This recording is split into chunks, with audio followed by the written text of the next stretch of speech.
pada episode sebelumnya. Namun, keraguan lain muncul setelah tebakan ini disuarakan. Meskipun klan Ling telah menurun, fondasinya belum hilang. Di antara 6 klan kuno yang tersisa, kemungkinan hanya 2 klan yang memiliki kemampuan untuk memusnahkan seluruh klan Ling tanpa ada yang mengetahuinya. Mereka adalah klan Gu dan klan Hun.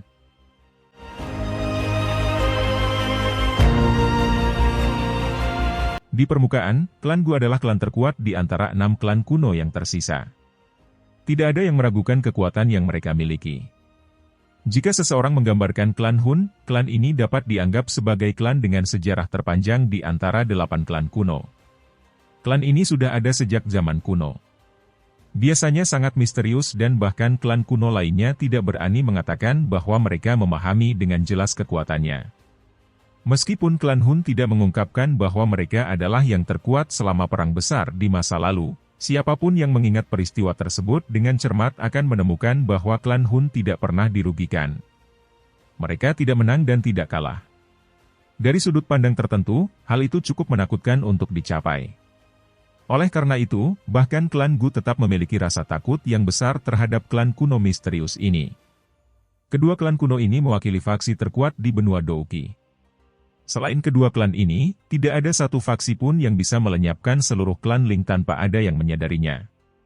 Oleh karena itu, klan Gu dan klan Hun tidak diragukan lagi merupakan faksi paling mencurigakan terkait dengan hilangnya klan Ling. Meskipun 4 klan kuno lainnya tidak memiliki bukti mutlak untuk menentukan pelakunya, jelas bahwa mereka menjadi lebih berhati-hati terhadap klan Hun dan klan Gu setelah kejadian terkait klan Ling ini. Jika pihak lain benar-benar mengincar Gyoku no Toushi, mereka pasti tidak akan berhenti. Karena mereka memiliki 4 batu Gyoku no yang tersisa, salah satu dari mereka kemungkinan besar akan menjadi target berikutnya. Klan Gu tampak cukup tertekan saat mereka menghadapi keraguan yang muncul entah dari mana, tapi mereka juga memahami keseriusan masalah ini. Tindakan apapun yang mereka lakukan kemungkinan besar akan menimbulkan kecurigaan yang tidak perlu. Makanya, mereka hanya bisa diam. Di saat yang sama, klan Hun melakukan seperti biasanya. Mereka mengabaikan segalanya dan melakukan apapun yang mereka ingin lakukan. Bagaimanapun, klan Hun tidak memerlukan sekutu apapun.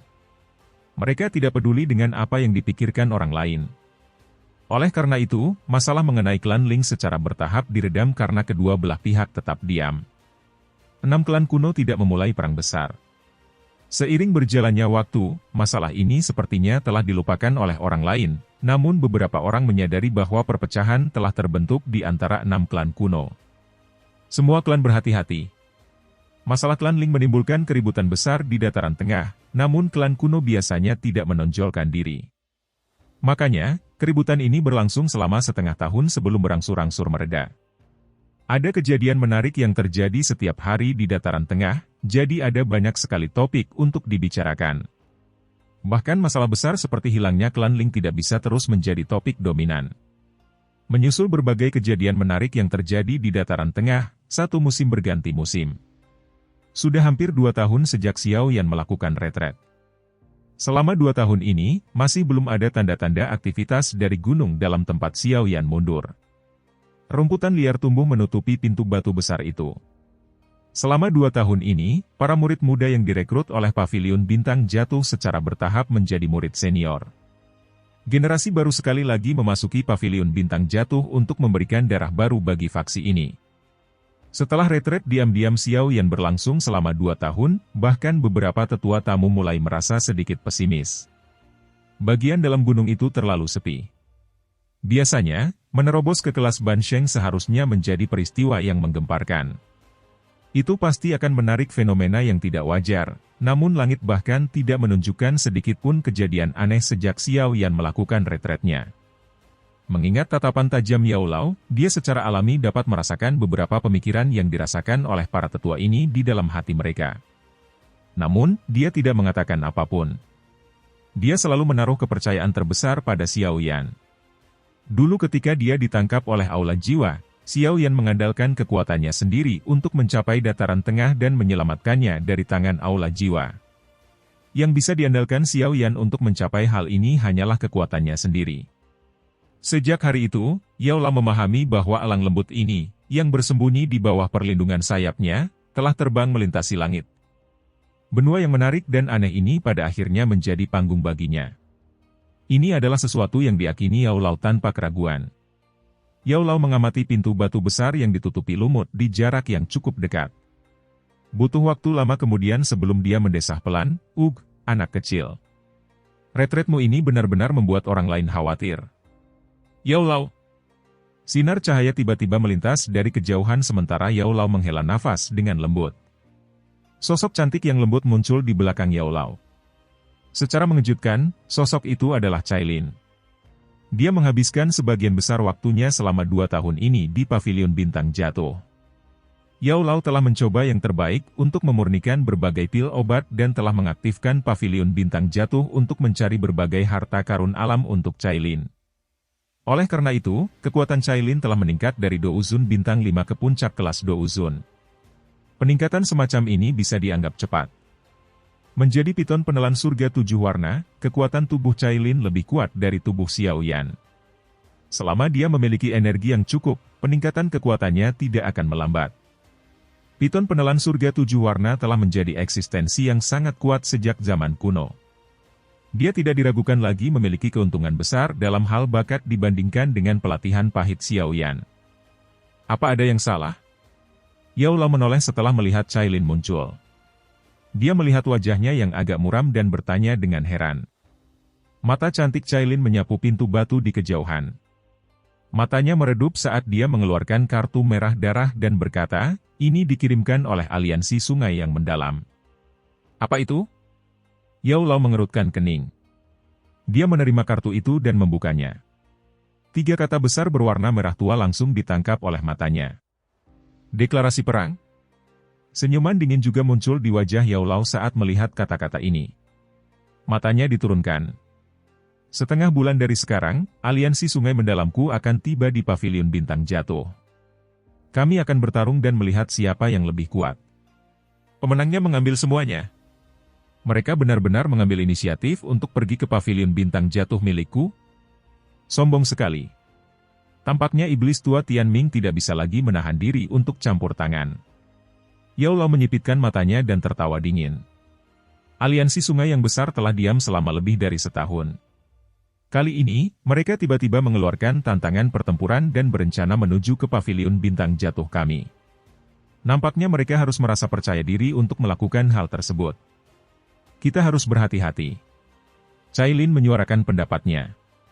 Yao Lao sedikit mengangguk. Sejak perang Pavilion Bintang Jatuh dengan Aliansi Sungai Besar, setahun yang lalu, Aliansi Sungai Besar belum meluncurkan kampanye apapun melawan Pavilion Bintang Jatuh. Yao Lao mengerti di dalam hatinya bahwa ini bukan karena orang-orang ini tidak mau, melainkan karena mereka tidak ingin mendorong Pavilion Bintang Jatuh terlalu jauh. Bagaimanapun juga, kekuatan Ban Sheng dari Yao Lao terlihat jelas di hadapan semua orang. Jika mereka ingin mengalahkan Pavilion Bintang Jatuh, mereka harus mengalahkan Yao Chen terlebih dahulu. Namun, jika mereka ingin membunuh Ban Sheng, terutama Ban Sheng tingkat tinggi, Aliansi Sungai Besar perlu mengalahkan 2 Ban Sheng yang kuat agar berhasil.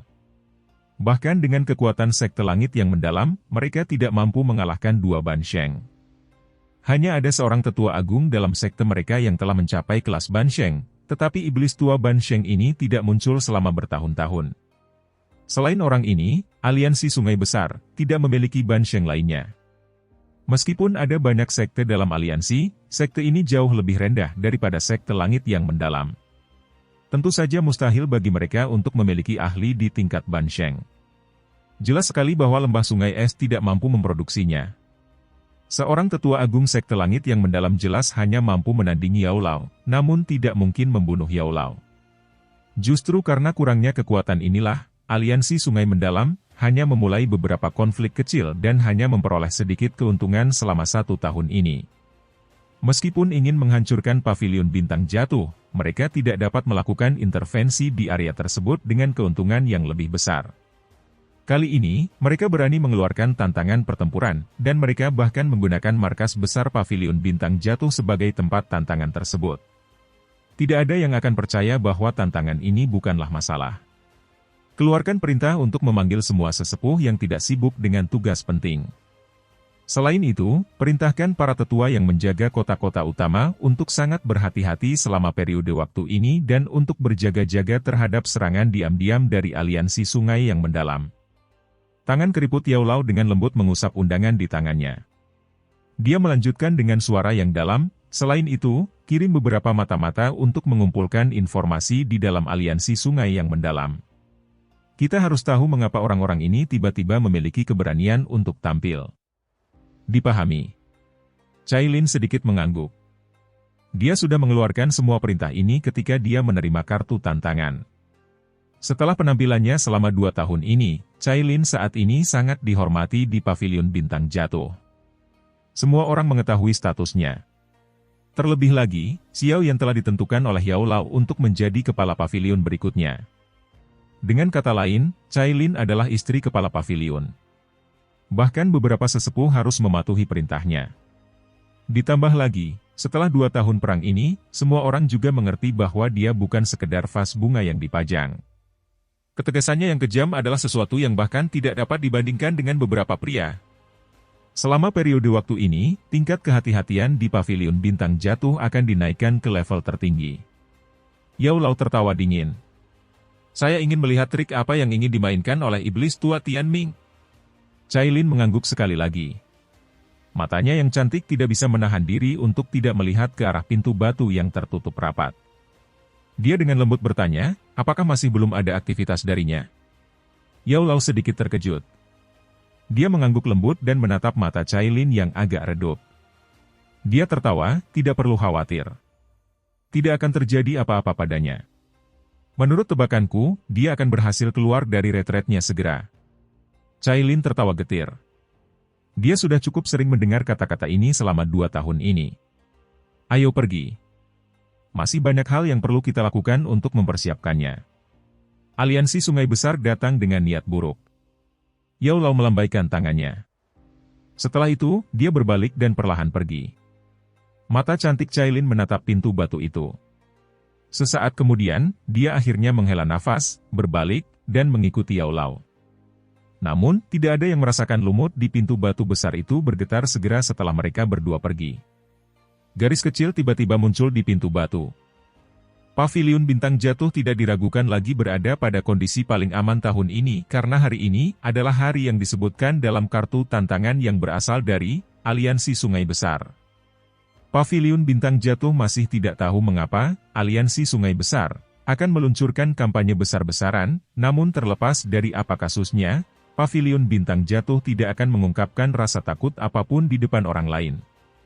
Berita bahwa para ahli dari Aliansi Sungai Mendalam akan berkumpul di Pavilion Bintang Jatuh telah menyebar. Oleh karena itu, banyak orang bergegas ke Pavilion Bintang Jatuh selama beberapa hari ini.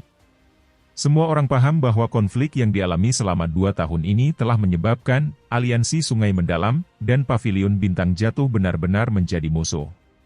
Dengan situasi mendadak yang terjadi setelah kedua belah pihak menekan diri mereka sendiri dalam waktu yang lama, ini pasti akan menjadi pertunjukan yang sangat spektakuler.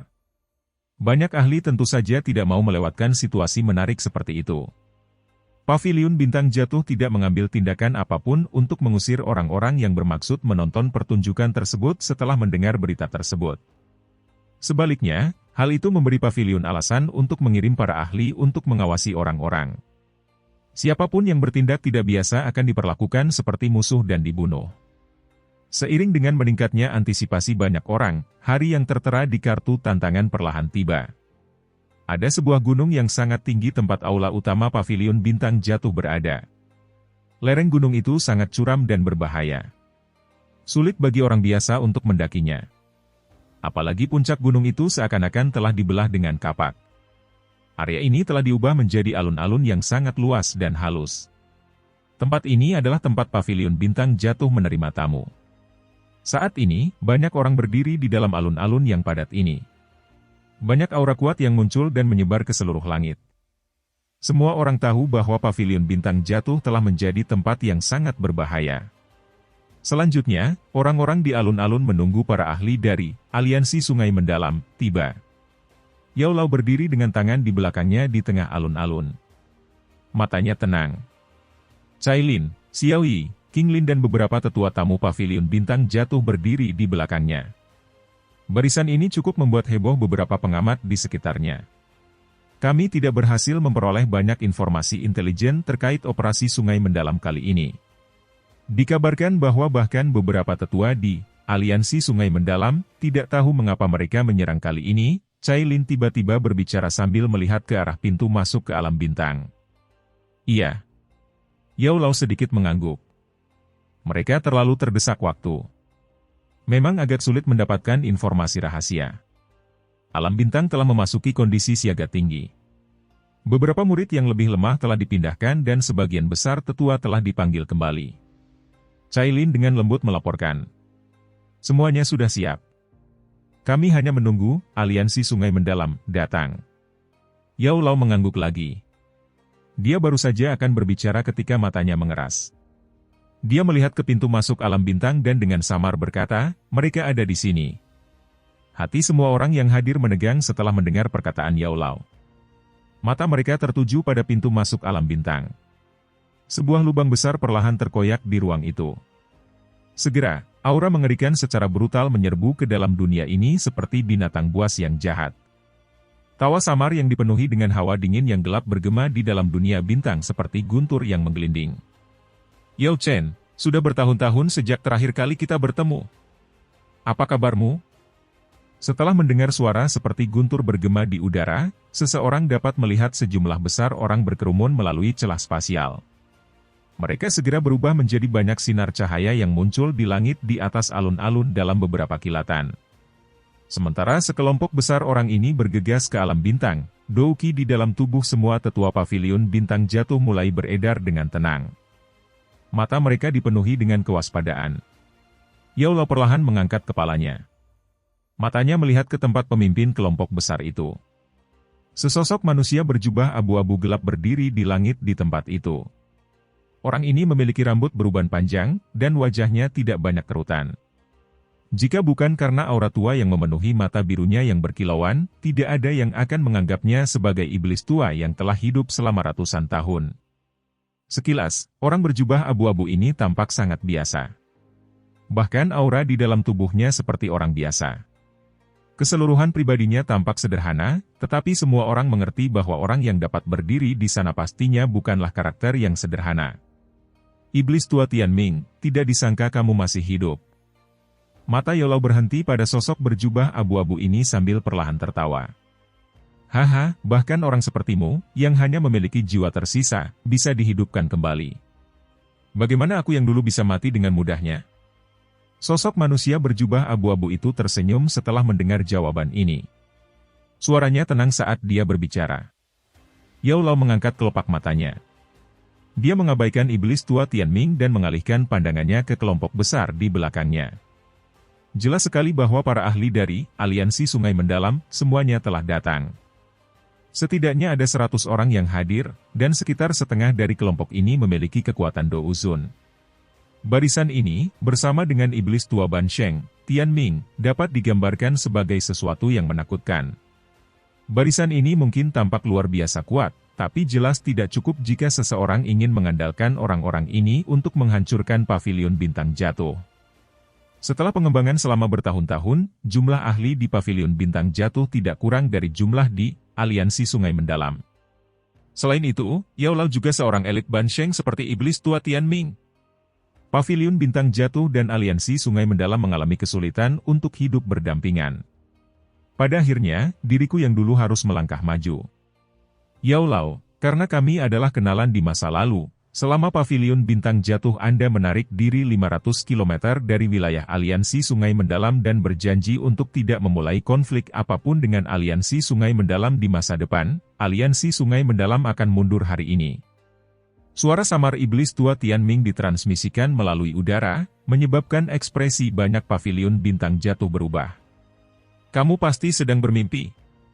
Jawab Cai Lin dengan suara sedingin es. Mundur 500 km? Bukankah itu berarti pavilion bintang jatuh akan menyusut setengahnya? Selain itu, mereka harus berjanji untuk tidak memiliki konflik dengan Aliansi Sungai Mendalam di masa depan? Bukankah itu berarti mereka harus tunduk pada orang-orang ini? Bagaimana pavilion bintang jatuh akan terus bertahan di dataran tengah jika mereka menyetujui persyaratan ini? Jelas sekali orang-orang ini memprovokasi kami. Xiao Yi mengerutkan alisnya saat dia berbicara. Aliansi Sungai Mendalam harus menyadari dengan jelas bahwa mustahil bagi mereka untuk menyetujui persyaratan tersebut. Mata Yaolao dengan tenang menatap iblis tua Tianming. Sesaat kemudian, senyuman dingin muncul di wajahnya. Dia tidak mundur. Para ahli lain di sekitar pegunungan sekitarnya tidak berani menunjukkan tindakan yang tidak biasa pada saat ini. Dari kelihatannya, aliansi Sungai Mendalam jelas berniat memulai perang dengan pavilion bintang jatuh. Yao Chen, bagaimana menurutmu, apakah kamu sudah mengambil keputusan? Iblis tua Tianming memutar matanya saat dia bertanya setelah menunggu beberapa saat. Yao Lao tertawa setelah mendengar pertanyaan ini. Dia bertanya, apakah menurut Anda aliansi Sungai Mendalam memiliki kualifikasi untuk mengucapkan kata-kata ini, mengingat kekuatannya? Kalau begitu, maksudmu kamu tidak setuju? Iblis tua Tianming menarik senyum dingin di wajahnya dan perlahan menuntut. Yao Lao tersenyum dan mengangguk. Dia tiba-tiba melambaikan tangannya pada saat bersamaan. Bang-bang! Banyak aura yang sangat kuat tiba-tiba muncul dari pegunungan sekitarnya saat Yao Lao melambaikan tangannya. Gelombang demi gelombang pilar cahaya Douqi berhamburan keluar. Mereka terjalin di langit dan akhirnya mekar. Itu tampak seperti formasi besar yang mengelilingi kelompok iblis tua Tianming di langit. Orang-orang di sekitar pegunungan sedikit terkejut saat melihat perubahan mendadak yang tidak terduga ini. Tampaknya pavilion bintang jatuh ini sudah siap. Pertunjukan bagus hari ini akhirnya akan dimulai. Yao Chen, sepertinya kamu benar-benar tidak akan menyerah sampai kamu dihadapkan pada kenyataan yang suram. Iblis tua Tianming menyaksikan tirai cahaya Douqi lebih rendah dari langit sekitarnya. Senyuman dingin perlahan muncul. Setelah itu, matanya tertuju pada Yao Lao saat dia berkata, mengingat kekuatan aliansi Sungai Mendalamku, memang sulit untuk menghancurkan pavilion bintang jatuhmu. Namun, apakah menurut Anda orang lanjut usia ini begitu bodoh menyerahkan diri ke tangan Anda tanpa rasa percaya diri yang mutlak? Kelompok Yao Lao mengerutkan kening setelah mendengar pertanyaan ini. Dua tuan, tolong tunjukkan dirimu. Iblis tua Tianming tertawa dengan cara yang aneh. Setelah itu, dia berteriak keras. Ci! Ruang di samping iblis tua Tianming tiba-tiba mulai bergoyang di depan mata semua orang setelah kata-katanya terdengar. Retakan spasial terbentuk dan dua kelompok aura gelap mengerikan dengan cepat terbang keluar dari celah ini di angkasa seperti air banjir. Ekspresi Yao Lao perlahan tenggelam saat dia merasakan dua aura familiar ini. Matanya menatap tajam ke celah di angkasa saat dia meludah dengan suara suram, aula jiwa. Kalian memang telah melakukan intervensi. Ceka-ceka, Yao Chen, aku sudah bilang sebelumnya bahwa pavilion bintang jatuhmu cepat atau lambat akan berubah menjadi reruntuhan. Namun, Anda juga harusnya senang karena hal ini telah tertunda selama 2 tahun. Kabut hitam yang bergejolak keluar dari celah di angkasa dan dua sosok perlahan muncul di depan banyak pasang mata. Di saat yang sama, tawa yang gelap dan dingin juga terdengar. Guyu. Ekspresi padat melintas di mata Yao Lao setelah mendengar tawa aneh ini. Kabut hitam bergejolak di langit sebelum perlahan menyebar. Dua sosok muncul di depan mata semua orang. Yang pertama adalah lelaki tua mirip kerangka yang secara mengejutkan merupakan Tianzun kedua dari Aula Jiwa, Guyu, yang mereka temui di wilayah tanah air kuno. Sosok lain berdiri di belakangnya. Meskipun aura orang ini tidak sekuat itu, orang ini juga memiliki kekuatan Bansheng, tetapi itu adalah Bansheng tingkat awal. Dua Bansheng. Jika salah satunya termasuk iblis tua Tianming, totalnya ada 3. Barisan ini segera menyebabkan banyak orang menghirup udara sejuk dengan lembut. Wajah beberapa tetua dari pavilion bintang jatuh mulai memucat. Yao Chen, apakah kamu perlu mempertimbangkan kembali kondisi yang aku tawarkan sebelumnya? Senyuman aneh muncul di wajah iblis tua Tianming saat dia bertanya dengan nada sinis. Ekspresi Yao Lao muram. Dia perlahan mengepalkan tangannya di bawah lengan bajunya. Yao Lao, tidak ada gunanya mengakui kekalahan. Mengingat metode Aula Jiwa dan aliansi Sungai Mendalam, mustahil bagi mereka untuk terus membiarkan kita bertahan hidup. Wajah Cailin sedingin es. Kilatan dingin muncul di mata cantiknya. Sekarang, kami tidak punya pilihan lain selain melawan mereka sampai mati. Pakar pavilion bintang jatuh di sekitarnya memandang Yao Lao dan menunggu keputusannya. Hah! Yao Lao menghela napas dengan lembut. Sesaat kemudian, dia mengangguk. Dia juga memahami alasan ini. Karena ini masalahnya, ayo, bertarung dengan mereka. Ekspresi ganas muncul di wajah Yao Lao setelah dia mengucapkan beberapa kata terakhir itu.